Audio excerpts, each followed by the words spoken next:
Assalamu alaikum warahmatullahi wabarakatuh. Kam jirtu nagaa keessanii. Namoonni linkii YouTube akkamitti TikTok dhaan walitti hidhee akka namni achirraan subscribe nu godhannaa warri jettan na faana bu'aa. Isinitti agarsiisaan isiniin jedha aga xumura qophii kiyyaatti na faana tura. Egaa TikTok kunoo isa kana amma TikTok jennee seennaa jechuudha.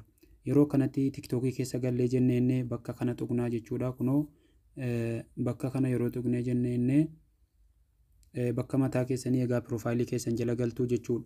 Yeroo profaayilii keessan jala galtanii jettanu kunoo edit profile ka jedhu kana rukunnaa jechuudha. Yeroo edit profaayilii kana rukunnee jennee akkanatti dhufee nu baasaa jechuudha.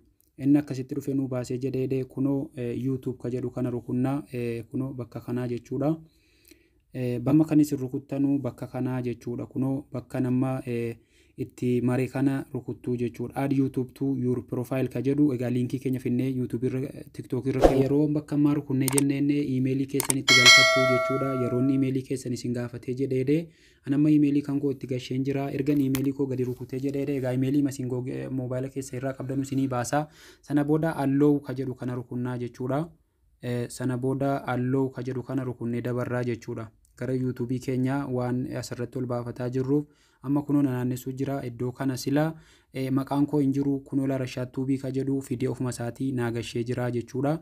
Amma yoon of duuba deebi'ee ilaalee jedhee kunoo linkiin YouTube kootii kunoo asitti naa bahee jira jechuudha. Kunoo akkuma arguu jirtan amma yoon kana gadi rukute kallattiidhaan gara YouTube nagashaa jechuudha. YouTube kootii amma yoon kallattiidhaan bakka kana tuqee jedhee kallattiidhaan YouTube nagashaa jechuudha. Egaa amma yoo bakka kana tuqee jedhee amma walumaan ilaalla. Amma kunoo gara YouTube kootii nageessuu jira jechuudha. TikTok irra innan keewwadhe isinis immoo haaluma kanaan keewwatte.